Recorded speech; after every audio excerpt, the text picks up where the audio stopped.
Hello and welcome to Radiant Academy. मी अमोल छेपे आपल्या सर्वांचं स्वागत करतो रेडियंट अकॅडमीच्या नवीन लेक्चरमध्ये. आज 23 जानेवारी 2023. आज आपण आजचे करंट अफेअर्स बघू. बरेचसे महत्त्वाचे मुद्दे आज. एक तर इंडिया आणि इजिप्तशी रिलेटेड एक महत्त्वाची एक्झरसाइज आहे, त्याच्याबद्दल आपल्याला जाणून घ्यायचं आहे. इतकंच नाही तर 3 महत्त्वाच्या अपॉइंटमेंट्स झाल्या आहेत, त्या अपॉइंटमेंट्सची पण माहिती घ्यायची आहे. आणि जसं आपल्याला सर्वांना माहिती आहे, आज नेताजी सुभाषचंद्र बोस यांची बर्थ ॲनिव्हर्सरी आहे, तर त्याच्याबद्दल पण आपण डिटेल थोडीशी माहिती घेऊ. ठीक आहे, तो let us start with the current affairs of 23 जानेवारी 2023. काय आहे बघू. पहिले सगळ्यात पहिले आज आपण इंडिया आणि इजिप्त यांच्यामध्ये सुरू झालेली एक स्पेशल फोर्सेसची एक्झरसाइज याच्याबद्दलची माहिती घेऊ. तर ही स्पेशल फोर्सेसची एक्झरसाइज आहे. काय आहे मुद्दा? इनॉग्रल एडिशन म्हणजे काय की पहिलं एडिशन आहे या एक्झरसाइजचं. कोणाच्यामध्ये आहे? इंडिया आणि इजिप्त या दोन देशांमध्ये पहिल्यांदाच एक जॉईंट ट्रेनिंग एक्झरसाइज होते आहे. दोन देशांमध्ये पहिल्यांदाच ही जॉईंट ट्रेनिंग एक्झरसाइज होते आहे आणि याचं नाव काय आहे? याचं नाव आहे सायक्लॉन 1. सायक्लॉन 1. ठीक आहे, तर याच्याशी रिलेटेड मुद्दे आहे ते आपण पाहू. सगळ्यात पहिली गोष्ट ही 2 कंट्रीजमध्ये होते आहे, तर आपल्याला हे 2 कंट्रीज कुठे आहे ते समजून घेऊ. इंडिया आपल्याला माहितीच आहे. आता इंडियामधनं तुम्ही इकडे गेले तर हे इजिप्त आहे, बरोबर आहे, साऊथ आफ्रिकेच्या नॉर्थ ईस्टर्न साईडला. तो दिस इज इजिप्त आहे ना. या 2 कंट्रीजमध्ये स्पेशल फोर्सेस, ठीक आहे, असंच कुठल्याही मध्ये होत नाही आहे, तर स्पेशल फोर्सेस जे आहे त्या या 2 कंट्रीजचे, या 2 कंट्रीजच्या स्पेशल फोर्सेसमध्ये ही एक्झरसाइज होते आहे. नाव काय म्हटलं मी? नाव म्हटलं सायक्लॉन 1. दुसरा प्रश्न असतो, कुठली ही एक्झरसाइज आली की ती कुठे होते आहे? तर ही कुठे होत आहे? ही होत आहे जैसलमेर, राजस्थानमध्ये. कधी? तर सध्या सुरू आहे. 14 दिवसांची एक्झरसाइज आहे. जनरली आपण पाहतो 4-5 दिवसांच्या एक्झरसाइज असतात, पण ही 14 डेजची एक्झरसाइज आहे. 14 जानेवारीला सुरू झाली आणि 28 जानेवारीपर्यंत ही चालणार आहे. ठीक आहे. आणि सगळ्यात महत्त्वाची गोष्ट, इतकं महत्त्व काय या एक्झरसाइजला? कारण ही पहिल्यांदाच होत आहे. तर इजिप्तचे स्पेशल फोर्सेस इंडियाच्या स्पेशल फोर्सेस सोबत जॉईंट एक्झरसाइज करत आहे. नाव आहे सायक्लॉन 1. तर सगळ्यांना लक्षात ठेवायचं आहे, इंडिया इजिप्त मधली जॉईंट स्पेशल फोर्सेसची एक्झरसाइज, नाव सायक्लॉन 1. ठीक, क्लिअर हा मुद्दा. आता जेव्हा इजिप्त आलं तेव्हा इजिप्त विषयी 2-4 गोष्टी आपल्याला माहिती पाहिजे. जसं सगळ्यात पहिले capital Cairo. Cairo is the capital of Egypt. दुसरी गोष्ट म्हणजे तिथले प्रेसिडेंट आहे अब्दुल फतेह अल सीसी, तर हे तिथले प्रेसिडेंट आहे. आणि तिसरी गोष्ट म्हणजे करन्सी असते इजिप्तची. तर इजिप्तची जी करन्सी आहे ती आहे इजिप्शियन पाऊंड. आय होप हे सगळे मुद्दे तुमच्या लक्षात आले असतील. चलायचं नेक्स्ट पॉइंटवर जाऊ. नेक्स्ट मुद्दा जो आहे तो आहे कॅनरा बँक आणि स्टेट बँक या 2 बँकांशी रिलेटेड. आता बघा, बँकांशी रिलेटेड मुद्दा म्हणजे आपल्या कामाचा मुद्दा आहे, तर लक्ष देऊन ऐका. काय आहे? Canara Bank transfers entire 40% entire 40% share holding in Russian JV to SBI. आता हे SBI, कॅनरा बँक आणि मध्येच नाव रशियन कसं काय आलं? म्हणजे रशियाचा इथे काय संबंध आहे? तर गोष्ट समजून घ्या. गोष्ट थोडी जुनी आहे, 2003 ची गोष्ट आहे. 2003 मध्ये स्टेट 2003 मध्ये स्टेट बँक ऑफ इंडिया आणि कॅनरा बँक या 2 बँकांनी रशियामध्ये एक जॉईंट व्हेंचर सुरू केलं होतं. रशियामध्ये, ठीक आहे ना. तर रशियामध्ये जॉईंट व्हेंचर सुरू केलं, त्याचं नाव काय होतं? Commercial Indo bank LLC. याचं नाव होतं कमर्शियल इंडो बँक LLC. आता ही रेग्युलेट होईल तिथल्या सेंट्रल बँकेच्या अंडर. कुठल्या? रशियाच्या. ठीक आहे ना. तर रशियामध्ये जॉईंट व्हेंचरमध्ये यांनी काम सुरू केलं, स्टेट बँक ऑफ इंडिया आणि कॅनरा बँक. तेव्हा जे सुरू केलं तेव्हा यांची शेअर होल्डिंग होती 60-40. ठीक आहे ना. तर 60% जे होतं ते SBIचं होतं आणि कॅनरा बँकचं जे होतं ते 40% होतं. आता काय झालं? आता कॅनरा बँक म्हणे आमच्याकडनं होत नाही, तुम्ही तुमचं पात बसा. म्हणून कॅनरा बँकेने शेवटी काय केलं? त्यांच्याकडे जे 40% शेअर्स होते ते सगळे ट्रान्सफर केले. कोणाला? SBIला. त्याच्यामुळे आता पूर्णपणे शेअर होल्डिंग SBIची झाली आहे. तर कॅनरा बँकेने 40% शेअर होल्डिंग ट्रान्सफर केली. आता नाव समजून घ्या, कमर्शियल इंडो बँक LLC म्हणजे ही एक 2003 मध्ये जॉईंट व्हेंचर सुरू झालं होतं रशियामध्ये. SBI तेव्हा 60% होतं, कॅनरा बँक 40% होतं. आणि दुसरा महत्त्वाचा प्रश्न याच्याशी येऊ शकतो की हे जे शेअर होल्डिंग ट्रान्सफर केलं आहे हे कितीला झालं आहे, तर हे झालं आहे $114 करोड. अरे डॉलर महत्त्वाचा इथे आहे ना, रुपयात नाही झाले. 114 करोडमध्ये काही होत नाही. 114 करोड डॉलर्सला हे 40% शेअर होल्डिंग ट्रान्सफर झाली आहे. ठीक आहे, हा विषय लक्षात आला एकदम क्लिअर. याच्यावर प्रश्न काय बनेल माहिती आहे का, असं विचारलं जाऊ शकतं की कुठल्या कंपनीचे 40% शेअर होल्डिंग, जे की रशियामध्ये जॉईंट व्हेंचर असलेली कंपनी आहे, हे याचे 40% शेअर होल्डिंग कॅनरा बँकेने SBIला ट्रान्सफर केले. तर नाव लक्षात ठेवा, नाव आहे CIBL म्हणजे कमर्शियल इंडो बँक LLC. ठीक, हा महत्त्वाचा प्रश्न आहे, लक्षात ठेवा. चलायचं पुढे नेक्स्ट पॉईंटवर जाऊ. चलो नेक्स्ट पॉईंट काय आता, नेक्स्ट पॉईंट आहे एक टुरिझमच्या फेस्टिवलशी रिलेटेड. फेस्टिवल नाही, हा ट्रेड फेअर आहे म्हणतो, जत्रा है ना. तर ही जत्रा कुठली आहे, तर India participates in international tourism trade fair FITUR. कुठे, मॅड्रिडमध्ये. मॅड्रिड म्हटलं की कुठे, स्पेन. मॅपमध्ये आपण पाहून घेऊ पहिले. भारत इथे आहे, स्पेन इथे आहे. ठीक आहे, इथे बरंच दूर इकडे साऊथ आफ्रिकेच्या नॉर्थ वेस्टर्न साईडला आहे, वर. साऊथ आफ्रिकेच्या म्हणजे इथून साऊथ आफ्रिकेच्या पलीकडे आहे. साऊथ आफ्रिका म्हणजे आफ्रिका कॉन्टिनेंटच्या नॉर्थ वेस्टर्न साईडला. चुकीने मी साऊथ आफ्रिका म्हटलं. तर इंडिया हा स्पेनमध्ये गेला. इंडिया गेला म्हणजे काय, इंडियाचं टुरिझम डिपार्टमेंट तिथे गेलं, तिथे रिप्रेझेंट केलं. इतकंच नाही, बरेचशा इंडियन स्टेट्सचे पण रिप्रेझेंटेशन तिथे होते. म्हणजे केरला टुरिझम मिनिस्टर पण तिथे होतं. राजस्थान गव्हर्नमेंटनी पण आपलं टुरिझम डिपार्टमेंटच्या लोकांना तिथे पाठवलं होतं. तिथे म्हणजे कुठे, स्पेनमध्ये, मॅड्रिडमध्ये. काय विषय आहे हा पाहून घेऊ.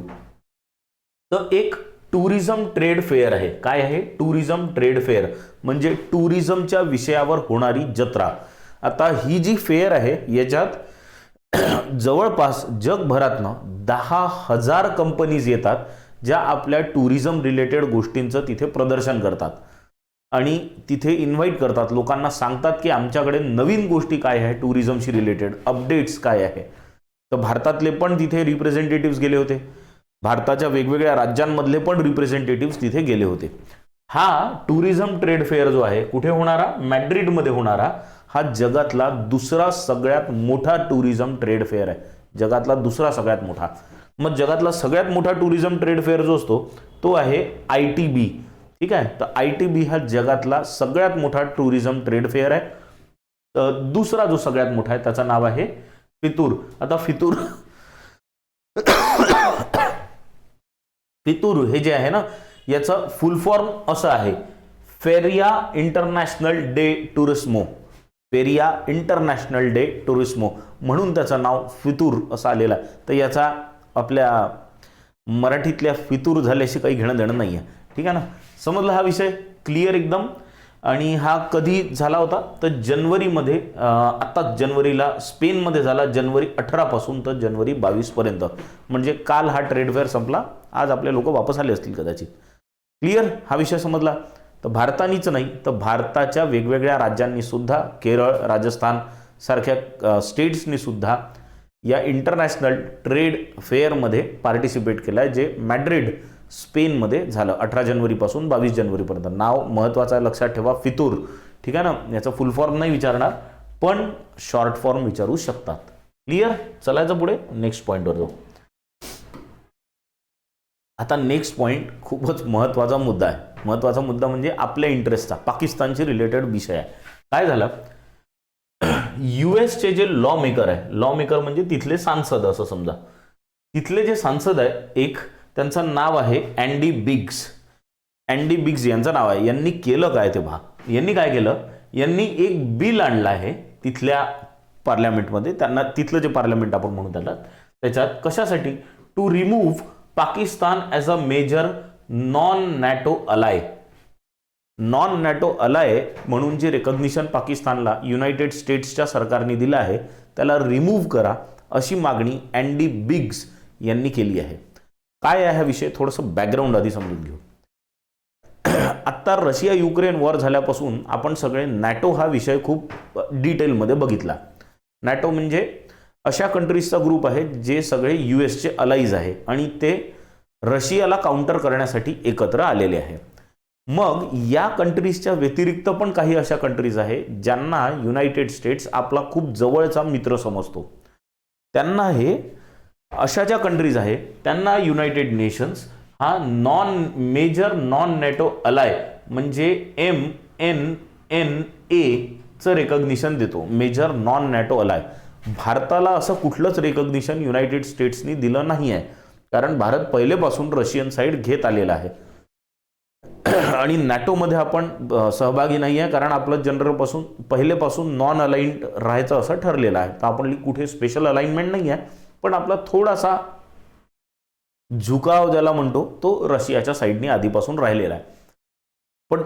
पण पाकिस्तान हा खूप आधीपासून युनायटेड स्टेट्सचा खूप महत्त्वाचा पार्टनर म्हणून राहिलेला आहे. पण काय झालं की युनायटेड स्टेट्समध्ये झालेला हल्ला त्याच्यानंतर पाकिस्तान आणि युनायटेड स्टेट्समध्ये तसंही काही बरोबर जमत नाही. त्याच्यानंतर ओसामा पुन्हा पाकिस्तानमध्ये भेटला, तर यांच्या रिलेशनमध्ये जरा गडबड झाली. तर आता तरी पण पाकिस्तानचं MNNA म्हणजे मेजर नॉन नेटो अलाय याचं स्टेटस जे आहे ते यूएसनी अजूनही ठेवलेलं आहे. आता या स्टेटस असल्यामुळे पाकिस्तानला फायदा काय होतो माहिती आहे का, की न्यूक्लिअर जे रिॲक्टर्स वगैरे असतात याच्यासाठी लागणारं फ्युएल खूप इझिली मिळतं यूएसकडनं. दुसरं वॉरसाठी लागणारे जे वेपन्स वगैरे असतात हे सगळे वेपन्स खूप इझिली मिळतात यूएसकडनं. वेगवेगळ्या विषयावर खूप सारी फंडिंग रेग्युलरली यूएसकडनं मिळते. आता पाकिस्तानची आर्थिक हालत तशीच खूप खराब झाली आहे सध्या. अशा केसमध्ये जर हे बिल पास झालं तर मग पाकिस्तानची हालत अजून खराब होणार आहे, कारण मग युनायटेड स्टेट्सकडनं मिळणारा पैसा सुद्धा बंद होऊन जाईल. तर ही एक महत्त्वाची न्यूज आहे. विचारलं जाऊ शकतं की युनायटेड स्टेट्सच्या कोणत्या लॉ मेकरनी पाकिस्तानला MNNAच्या स्टेटसवरून रिमूव्ह करण्याची मागणी केली. यांचं नाव आहे Andy Biggs. Name is Andy Biggs. हे 5th काँग्रेशनल डिस्ट्रिक्ट जो आहे ॲरिझोनाचा यांना रिप्रेझेंट करतात. ठीक आहे. आय होप हा मुद्दा म्हणजे याचं पूर्ण बॅकग्राऊंड आणि स्टोरी तुम्हाला कळली असेल. अमेरिकेमध्ये एका लॉ मेकरनी म्हणजे तिथल्या सदस्यांनी, पार्लमेंटच्या सदस्यांनी म्हटलं आहे पाकिस्तानला मेजर नॉन नेटो अलाय म्हणून रिमूव्ह करा. ठीक, चलायचं पुढे नेक्स्ट पॉइंटवर जाऊ. चलो,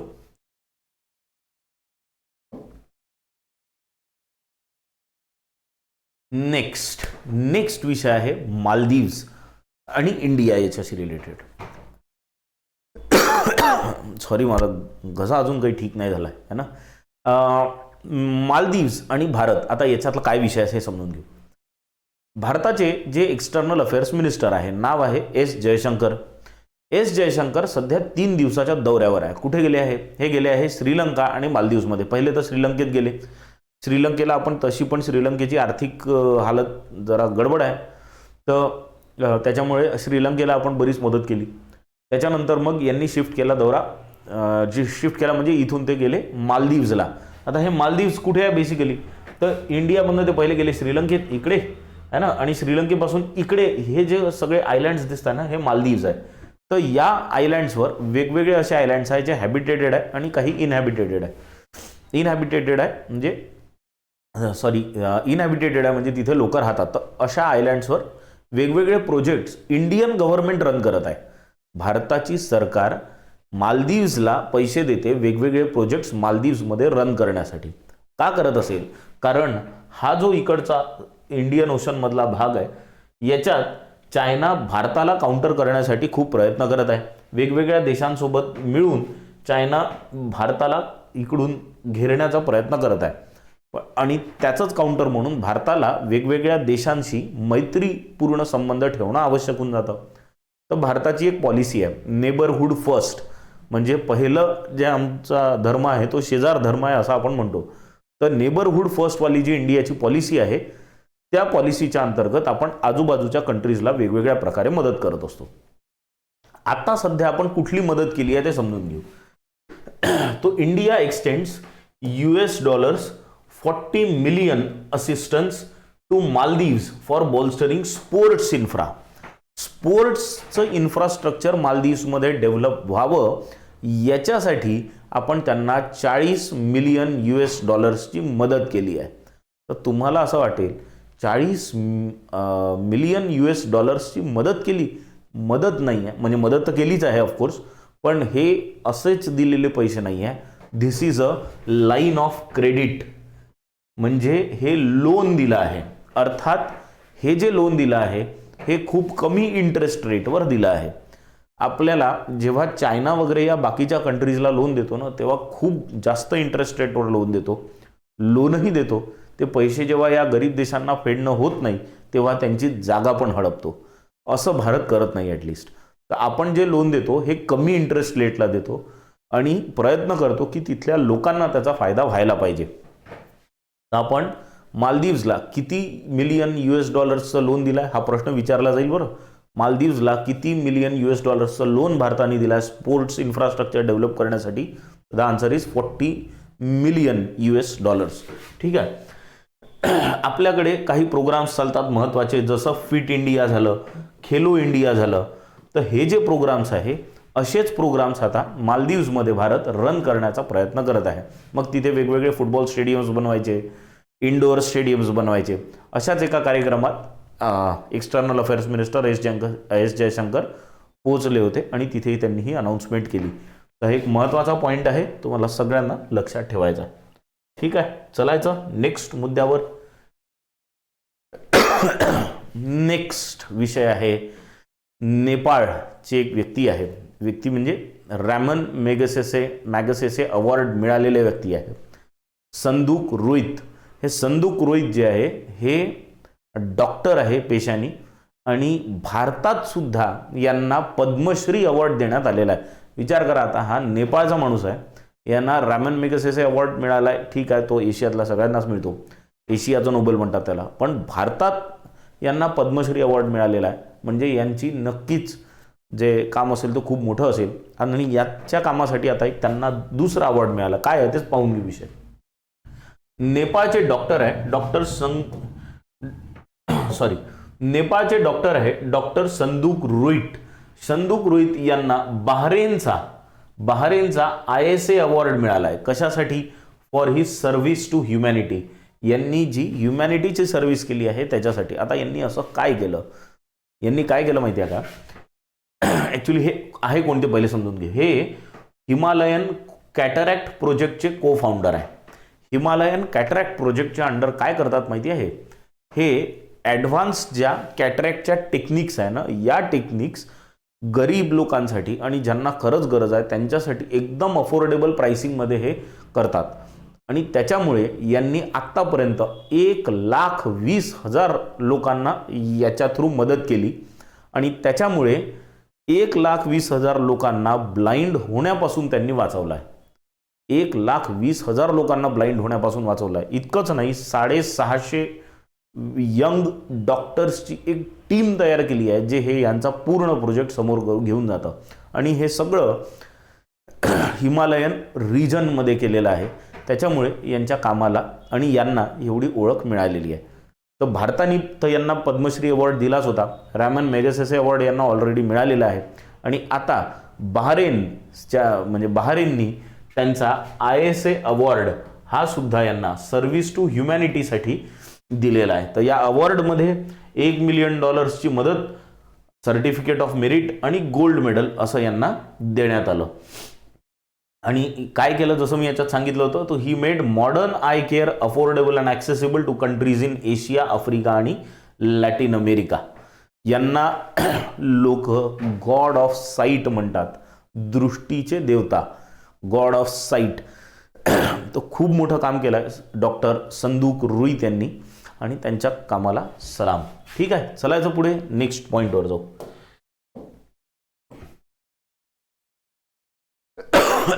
नेक्स्ट पॉइंट आहे उद्याच्या दिवसाबद्दल, पण चर्चा आजच होते आहे. का? कारण युनेस्कोनी इंटरनॅशनल डे ऑफ एज्युकेशन जो आहे या वर्षीचा 2023 मध्ये इंटरनॅशनल डे ऑफ एज्युकेशन आपण 24 जानेवारीला सेलिब्रेट करतो. कधी सेलिब्रेट करतो? 24 जानेवारीला. 24 जानेवारी म्हणजे उद्या. तर उद्या आपण हा दिवस सेलिब्रेट करणार आहे. पण युनेस्कोनी आधीच ही अनाउन्समेंट केली की की या वर्षीचा इंटरनॅशनल डे ऑफ एज्युकेशन हा आम्ही डेडिकेट करणार आहे. कोणाला डेडिकेट करणार आहे? डेडिकेट करणार आहे अफगाण गर्ल्स अँड विमेन यांना. अफगाणिस्तानच्या मुली आणि महिला यांना आम्ही international day of education dedicate करणार आहे. कारण काय, जेव्हापासून अफगाणिस्तानमध्ये तालिबानची सरकार आली आहे तेव्हापासून तिथे मुलींना आणि महिलांना शिक्षणापासून वंचित ठेवण्यात आलेलं आहे. म्हणजे बऱ्याच मुलींना तिथे शिकायचं तर आहे पण त्यांना प्रॉपर शिकायचं आहे पण स्कूल्समध्ये त्यांची एंट्रीज बॅन केल्यामुळे ते शिक्षणापासून वंचित आहे तिथे. आणि त्याच्यामुळे 80% अशा स्कूल एज्ड अफगाण गर्ल्स आहे, शाळेत जाऊ शकतात अशा मुली 80% आहे ज्यांना एज्युकेशनपासून दूर ठेवण्यात आलेला आहे. त्याच्यामुळे 24 जानेवारी जो इंटरनॅशनल डे ऑफ एज्युकेशन आहे that is dedicated to Afghan girls and women. या वर्षीची थीम पण लक्षात ठेवा, अर्थात हे आपण उद्या पुन्हा बघूच डिटेलमध्ये, पण या वर्षीची इंटरनॅशनल डे ऑफ एज्युकेशनची थीम आहे to invest in people, prioritize education. लोकांमध्ये इन्व्हेस्ट करा आणि एज्युकेशनला प्रायोरिटाइज करा. आपण पण नवीन जो इनिशिएटिव्ह इथे सुरू केला आहे सध्या रेडियंट अकॅडमी थ्रू तो हाच आहे. एज्युकेशन तर आपण एज्युकेशनच्या फील्डमध्ये तसंही काम करतोच, पण विद्यार्थ्यांना बरीचशी माहिती अवेलेबल नसते, तर ती माहिती आपण या प्रोग्राममधनं देत असतो. आज तुम्हाला एक महत्त्वाच्या मी प्रश्नाचं उत्तर पण शेवटी देणार आहे. एक प्रश्न जो बऱ्याचशा विद्यार्थ्यांना फॉर्म भरताना पडतो, अशा प्रश्नांचं उत्तर आजच्या क्लासमध्ये असेल तर शेवटपर्यंत ऐकाल. चलायचं पुढे नेक्स्ट पॉइंटवर. चल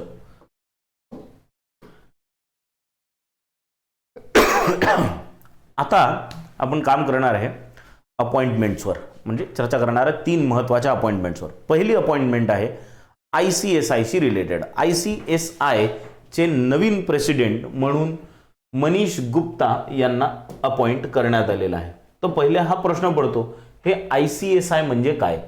तर ICSI म्हणजे institute of company secretaries of India. आपण CA आणि CS असे 2 गोष्टी नेहमी ऐकतो आहे ना. CS म्हणजे कंपनी सेक्रेटरीज. तर सगळ्या कंपनी सेक्रेटरीजची जी रेग्युलेटरी बॉडी आहे मेन, त्याचं नाव आहे the institute of company secretaries of India, ICSI. याचे जे नवीन प्रेसिडेंट आहे ते असणार आहे आता मनीष गुप्ता. मनीष गुप्ता प्रेसिडेंट झाल्यानंतर त्यांनी दुसरे मग व्हाईस प्रेसिडेंट पण अपॉइंट केले. व्हाईस प्रेसिडेंटचं नाव आहे B नरसिम्हन. तुम्हाला महत्त्वाच्या या 2च गोष्टी लक्षात ठेवायच्या. ICSI चे प्रेसिडेंट मनीष गुप्ता आणि व्हाईस प्रेसिडेंट B नरसिम्हन. ठीक आहे, चलायचं पुढे नेक्स्ट अपॉइंटमेंटकडे जाऊ. नेक्स्ट अपॉइंटमेंट आहे आयुष्यमान भारत डिजिटल मिशन शी रिलेटेड. आयुष्यमान भारत डिजिटल मिशनचे नवीन चेअरपर्सन म्हणून निवड म्हणजे अपॉइंटमेंट झाली आहे, ती आहे प्रवीण शर्मा यांची. प्रवीण शर्मा हे पहिले तसे इंडियन डिफेन्स सर्व्हिस ऑफ इंजिनियर्समध्ये होते. 2005 चे ऑफिसर आहे इंडियन डिफेन्स सर्व्हिस ऑफ इंजिनियर्समधले. यांनी रेकमेंड केलं होतं की आता यांना सेंट्रल गव्हर्नमेंट रिलेटेड ज्या पदं आहेत तिथे यांना घ्या, कारण यांचा वापर तिथे जास्ती चांगला होऊ शकतो. त्याच्यामुळे भारत सरकारने आता यांची अपॉइंटमेंट आयुष्यमान भारत डिजिटल मिशनच्या चेअरपर्सन म्हणून केली आहे. हे आयुष्यमान भारत डिजिटल मिशन जे आहे ना, हे ॲक्च्युली नॅशनल हेल्थ ऑथॉरिटीच्या अंडर येतं. ठीक आहे, तर हे नॅशनल हेल्थ ऑथॉरिटीच्या अंडर डिजिटल हेल्थ सोल्युशन वेगवेगळ्या हॉस्पिटल्समध्ये ॲक्रॉस दी कंट्री, भारताच्या कोणत्या कोपऱ्यात हे digital solutions related to health पोहोचवल्या जातं याच्या थ्रू नॅशनल हेल्थ ऑथॉरिटीच्या अंडर. तर याचे नवीन पर्सन आता कोण असणार आहे? प्रवीण शर्मा. आणि यांचा जो टर्म असणार आहे तो असणार आहे 5 वर्षांचा. ठीक, आय होप हा विषय क्लिअर झाला असेल. चलायचं आणि आजची शेवटची जी अपॉइंटमेंट आहे ती आहे IIM कोझिकोडचे चेअरपर्सन. IIM कोझिकोड म्हणजे Indian institute of management Kozhikode. हे एक असं IIM आहे जे काही वर्षाआधी पहिल्या 5च्या लिस्टच्या बरंच बाहेर होतं, पण 2018 मध्ये जेव्हापासून यांचे जे चेअरपर्सन आहे A वलियान हे जेव्हापासून चेअरपर्सन झाले IIM कोझिकोडचे, तेव्हापासून त्यांनी प्रगतीचे नवीन शिखर गाठले. झालं काय की इनोव्हेशनच्या फील्डमध्ये इतकं मोठं काम झालं IIMsमध्ये आणि प्लेसमेंटच्याही बाबतीत की जेणेकरून IIM हे टॉप 5 मध्ये येणारं IIM झालं. आणि टॉप 5 मध्ये येणारं म्हणजे कोण करतं हे रँकिंग? तर हे करत असतं सरकार, भारत सरकार करते बरं. भारत सरकारचं मिनिस्ट्री ऑफ एज्युकेशन याची रँकिंग करते, ज्याला नॅशनल इन्स्टिट्यूट रँकिंग फ्रेमवर्क म्हणतात, NIRF. तर NIRFच्या रँकिंगनुसार IIM कोझिकोड हे चौथ्या रँकचं IIM बनलं. कोणाच्या लिडरशिपमध्ये बनलं? ए वालियांच्या लिडरशिपमध्ये. आणि त्याच्यामुळे यांचा टर्म 2023 मध्ये आता संपल्यानंतर 5 वर्ष झाले, अजून यांना पुन्हा नेक्स्ट टर्म देण्यात आली आहे. तर he has been reappointed as the chairperson of IIM Kozhikode. ठीक, तर हा विषय पण लक्षात ठेवायचा आहे. चलायचं पुढे. आणि सगळ्यात शेवटचा मुद्दा आजचा. आज 23 जानेवारी नेताजी सुभाषचंद्र बोस यांची बर्थ ॲनिव्हर्सरी. भारतामध्ये नेताजी सुभाषचंद्र बोस यांची बर्थ ॲनिव्हर्सरीला आपण आता पराक्रम दिवस म्हणून सेलिब्रेट करतो.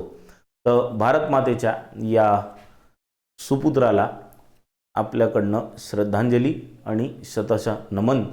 कारण यांनी भारतासाठी जे केलं आहे ते आपल्यापैकी बरेच लोक कदाचित स्वप्नातही विचार करू शकणार नाही.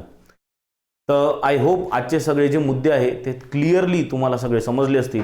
काही क्वेश्चन्स असतील तर नक्की सांगा. तुम्ही सांगितलेले जे काही टॉपिक्स आहे त्याच्यावर लवकरच शॉर्ट व्हिडिओज पण आणण्याचा प्रयत्न करणार आहे. तुम्हाला म्हटलं होतं मग अशी मी की शेवटी एक खूप महत्त्वाच्या प्रश्नाचं उत्तर देणार आहे. उत्तर आहे बॉन्डशी रिलेटेड. बॉन्ड.